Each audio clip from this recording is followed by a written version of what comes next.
Ailleurs, l'envol de la grosse artillerie, l'infinie réalité. Lieutenant Adouachi Gabriel, mais pas ici. Kakage Côté, prends mon bord. Molé, molé, Docteur Maoé, molé, molé, molé, Anne-Marie Loé, molé, Abazi Abano, et maman ma sœur, Blanche, Abazi Abano, et maman ma sœur. Mon nom pesa son café, les yeux qui a assis ordinateur. mon nom pesa son café, les yeux qui a oh molé. Moulé, moulé, mouché mal et moulé. Je vous t'en dis à mon frère, ton nez en tête, à moi, pas y de kebou. Watabi mon keke bela ye oh ye, ouais veut bien. Ça que quand tu fais en fait, oh maman panier, que t'es chez ma panier. Chika kaï de déta, donc ça que fait, keke ma palo. Pourquoi ma paro, café ma paro, chika ma pané. Pour moi, vous êtes le père qui va me battre, ma pour bonheur. Bobo ma bobo, mi cueillir quand ça, à tête à que fait. Ça comprend ça comprend pour que c'est y c'est qui va couiller. Oh t'es bouche à vélo tous les réseaux quoi là. Qui va tu peux gagner? Tu me gagnes, pas émaner. Avec un chez moi. Là, à tes actes Docteur Blue Gilet moi. oh vous êtes pas tu mets. Molé, molé, Docteur Kimou. qui est pas molé, molé, molé. Et où Lucien? Qui est pas molé. Abazi Abano, et maman ma sœur. Qui peut aider? Mon nom pesa son café, les yeux qui a mon nom pesa son café, les yeux qui a oh molé.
Son kéyé Akadi et ouais la vieille Assou mon point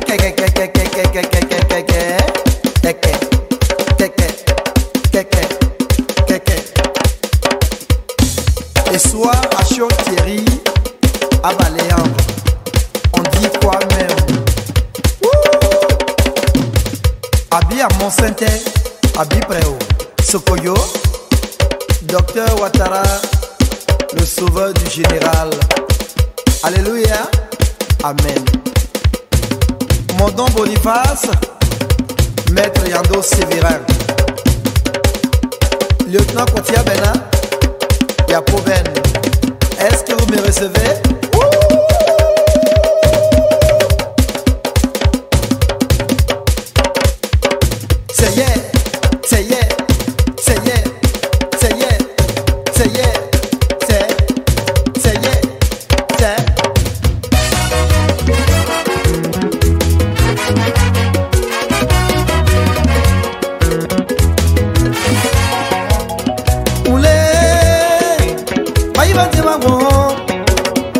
Les amis, y'a quoi qui vous guettez mon pote.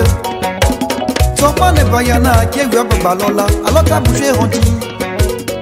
Pédale Noël, quand les lèvres, prenez ça pour faire. Baka baka gbele, n'importe qui gbele, moi ça parle. À ce qui s'est joué, kalele anoteta ke Dr. Beda Hari kwa ome kweno mudeta Asika nivoe kwa ome kweno mudeta Kwasi jobisa oye mona yeo kwa ome Ochi sasoleya onde mushia nenda alowo ome Inda jamais oye mona yeo kwa ome Akamana oye mena ye kwa liano Akina bile Como Chidana Seigneur Aboto Choléon mais bien c'est qu'un séjour Yé Batu Bekanya Ae Manele Asia Lopego Olivia Yela Atasa Kofe Kasi Antone Wo Moussa Atume Mole Mole Ambo Vise Yeba Mole Mole Mole Afu Ivone Yeba Mole Abrasi abano, yema mese. Mundo lo besa soka fele jokiako. Mundo lo besa soka fele jokiako. Oh mule.